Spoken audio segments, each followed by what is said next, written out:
जितेंद्र प्रसाद आप अपने YouTube channel पे आपका स्वागत करता हूँ। ठीक है, प्रश्नावली 1.1 का क्वेश्चन नंबर जो है ये 3 है। ठीक है, जिसको आज फिर हम लोग हल करने वाले हैं। ठीक है, तो चलिए शुरू करते हैं। हमने आपको पहले ही भी क्वेश्चन में बता चुका था कि आपको ये याद रखना है कि कितने संख्या आपको ज्ञात करना है। 5, तो आप n=5 में 1 प्लस कर लेंगे, कितना आ जाएगा? 6 आ जाएगा।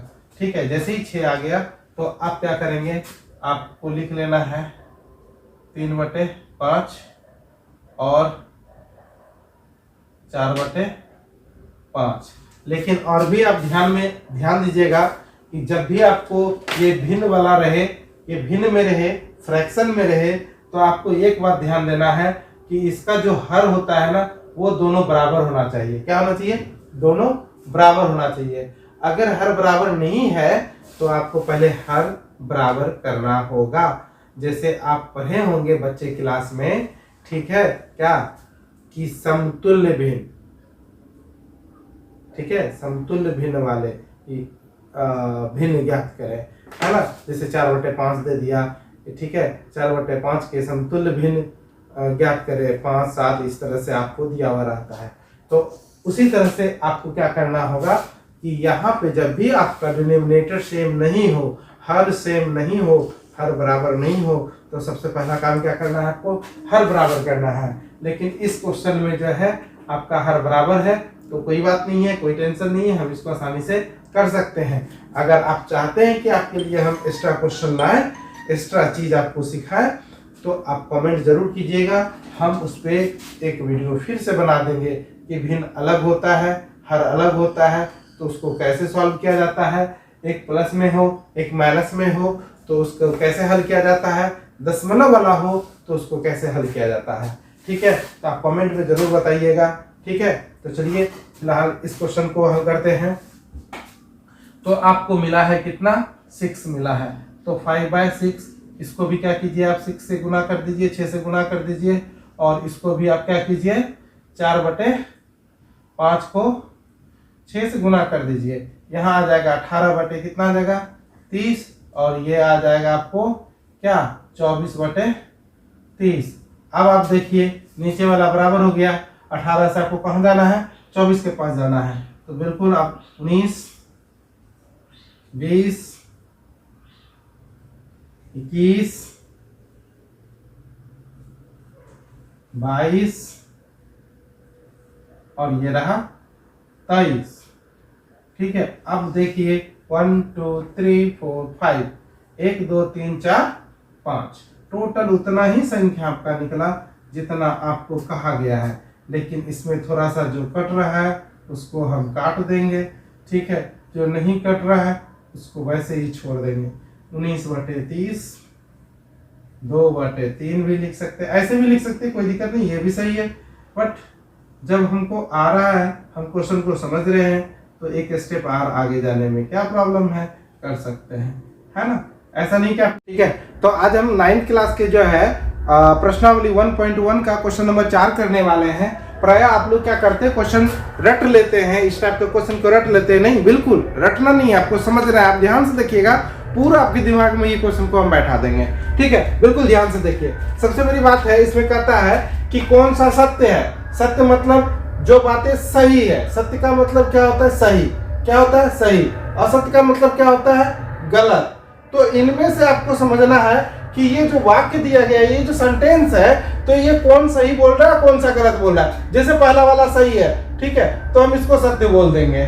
ठीक है, ये क्या है? सत्य है। लेकिन सत्य हुआ कैसे, ये आपको बताना पड़ेगा। कैसे बताएंगे? देखिए, प्राकृत संख्या एक पूर्ण संख्या है। अगर हम लिख लेते हैं यहाँ पे प्राकृत संख्या, ठीक है, क्या लिख लिए? प्राकृत संख्या। ठीक है, और दूसरा लिख लेते हैं क्या, हम 1 नंबर का बता रहे हैं। ठीक है, और क्या है? पूर्ण संख्या। तो क्या कह रहा है ये भाई साहब, ये ध्यान दीजिएगा। ये बोल रहा है क्या कि प्रत्येक प्राकृत संख्या एक पूर्ण संख्या होती है। तो भाई प्राकृत संख्या क्या है? 1 2 3 4 5 6 7 डॉट डॉट आगे बढ़ते जाएगा। अच्छा, पूर्ण संख्या क्या है? 0 1 2 3 4 5 6। ध्यान दीजिएगा, ठीक है, इतना आपको जो है हम क्लियर समझा रहे हैं। अगर आप नहीं समझे तो दोबारा से वीडियो को जो है ना दोबारा देखिए, 3 बार देखिए, 4 बार देखिए और बिल्कुल समझ में आएगा। तो ध्यान से देखिएगा, खाली 4 बार 5 बार देखने से भी नहीं होता है, आपको थोड़ा ध्यान से समझना पड़ेगा। और आप जब तक समझेंगे नहीं, ये रट के नहीं होगा, ये इसमें कंफ्यूजन होगा। आप ध्यान से देख लीजिए कैसे कंफ्यूजन होता है। क्या बोल रहा है कि प्राकृत संख्या एक पूर्ण संख्या होती है। प्राकृत संख्या, ये प्राकृत संख्या, ऊपर वाला प्राकृत संख्या। तो प्रत्येक प्राकृत संख्या, प्रत्येक मतलब क्या, सभी, प्रत्येक मतलब क्या, सभी, जितनी भी यहाँ पर है क्या प्राकृत संख्या, वो क्या होगी, पूर्ण संख्या होगी। देखिए एक जो है यहाँ मिल रहा है, 2 यहाँ मिल रहा है, 3 यहाँ मिल रहा है, 4 यहाँ मिल रहा है, 5 यहाँ मिल रहा है, 6 यहाँ मिल रहा है। तो कहने का मतलब और आगे भी जितनी प्राकृत संख्या है वो सारा का सारा पूर्ण संख्या में मिलेगा। तो ये भी तो वही बात बता रहा है ना, प्रत्येक प्राकृत संख्या है क्या, पूर्ण संख्या। प्रत्येक प्राकृत संख्या देख लीजिए आप, वो पूर्ण संख्या में मिलेगा। सिर्फ एक चीज नहीं, अगर इसी बात को अगर हम उल्टा के बोल दें, ठीक है, जितनी भी प्राकृत संख्या है क्या है, वो जो है पूर्ण संख्या है। लेकिन अगर इसी क्वेश्चन को बोल दे क्या प्रत्येक पूर्ण संख्या प्राकृत संख्या होगी, प्रत्येक पूर्ण संख्या, तो नहीं हो सकता है। प्रत्येक, अगर इसी क्वेश्चन को पलट दे, बोल दे आपको प्रत्येक पूर्ण संख्या, प्रत्येक पूर्ण संख्या प्राकृत संख्या होती है ना। इसी क्वेश्चन को हम पलट दिए हैं, जो है ना प्राकृत की संख्या पूर्ण कर दिया, पूर्ण की संख्या प्राकृत कर दिए, क्वेश्चन को पलट दिए हैं। अब क्या करता है, जितना भी पूर्ण संख्या है ना वो प्राकृत संख्या होगा। साहब भैया सारा चीज तो मिल जाएगा, लेकिन आप ये पूर्ण संख्या है, ये पूर्ण संख्या को आप प्राकृत संख्या में कहाँ ढूंढेंगे, प्राकृत संख्या में तो सुना आता ही नहीं है। तो ये बात अगर उलट के बोल दे, पलट के बोल दे, तो आप समझना है आपको कि ये ऐसा लिखा हुआ क्या होगा, असत्य होगा। ध्यान से फिर से बोल रहे हैं, सारा प्राकृत संख्या जो है वो पूर्ण में मिलेगा, लेकिन पूर्ण संख्या सारा जो है वो प्राकृत में नहीं मिलेगा। वो क्या नहीं मिलता है, 0 नहीं मिलता है। ध्यान से समझिएगा। तो पहला वाला बात तो आपको समझ में आ गया होगा, ठीक है, कि इस प्राकृत संख्या में जितने भी सदस्य हैं, जितने भी मेंबर हैं या जितने भी डिजिट हैं वो इसमें मिलेगा, लेकिन इसका चीज इसमें नहीं मिलेगा। तो अगर इसको पलट के बताया जाए तो क्या होगा, प्रत्येक पूर्ण संख्या एक प्राकृत संख्या होती है, तो क्या हो जाएगा, असत्य हो जाएगा। ये आपको ध्यान में रखना है, ठीक है। तो उम्मीद करते हैं कि आपको ये वाला समझ में आ गया होगा। अगर समझ में नहीं आया तो आप रिपीट करके दोबारा देख लीजिए, ठीक है। तो हम चलते हैं नेक्स्ट क्वेश्चन की तरफ, ठीक है। नेक्स्ट क्वेश्चन में आपका क्या है, आप रीजन में क्या लिखेंगे इसके लिए, अच्छा ठीक है, रीजन हम बता देते हैं, थोड़ी देर में बाद में लिख देंगे खुद से। प्रत्येक पूर्णांक संख्या एक पूर्ण संख्या होती है। देखिए ये बात जो है ना, ये बिल्कुल असत्य है। ये बात क्या है, बिल्कुल असत्य है। क्या है, असत्य है। क्या है ये, असत्य है। तो आप कहेंगे सर कैसे समझ गए असत्य है, प्रत्येक पूर्णांक संख्या एक पूर्ण संख्या। तो एक बात बताइए, पूर्णांक क्या होता है। पूर्णांक हम कल भी बताए हैं, आज भी बताए हैं। पूर्णांक में 2 तरह के होते हैं, एक निगेटिव वाले अंक होते हैं और एक पॉजिटिव वाले अंक होते हैं। ये हो गया आपका पूर्णांक, ठीक है। पूर्णांक में दोनों चीज मिलता है आपको, ठीक है। पूर्णांक में प्रत्येक पूर्णांक पूर्ण संख्या होता है, और ये हो गया पूर्ण संख्या। ये क्या है, पूर्ण संख्या। तो बताइए भाई, पूर्ण संख्या तो अभी आप पढ़े हैं ना, 0 1 2 3।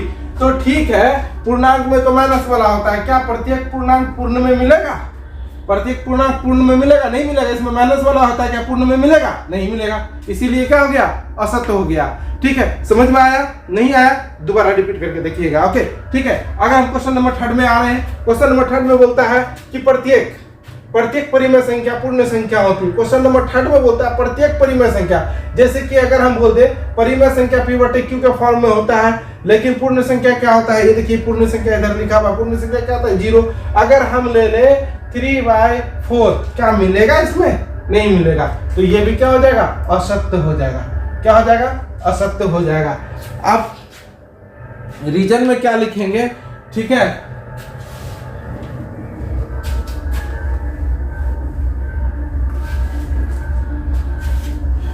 ठीक है, बोल देते हैं, आप लिख लीजिएगा। ठीक है, लिखने में समय लगता है, वीडियो काफी लंबा हो जाएगा। ठीक है, प्रत्येक प्राकृत संख्या पूर्ण संख्या होती है, क्योंकि प्राकृत संख्या में जितने संख्या होते हैं या जितने अंक होते हैं वो सारे के सारे पूर्ण संख्या में मिलते हैं। क्लियर है? प्रत्येक पूर्णांक संख्या एक पूर्ण संख्या नहीं हो सकता है, क्योंकि पूर्णांक में ऋणात्मक संख्या होता है, जबकि पूर्ण में केवल धनात्मक संख्या होता है। ध्यान से, ठीक है।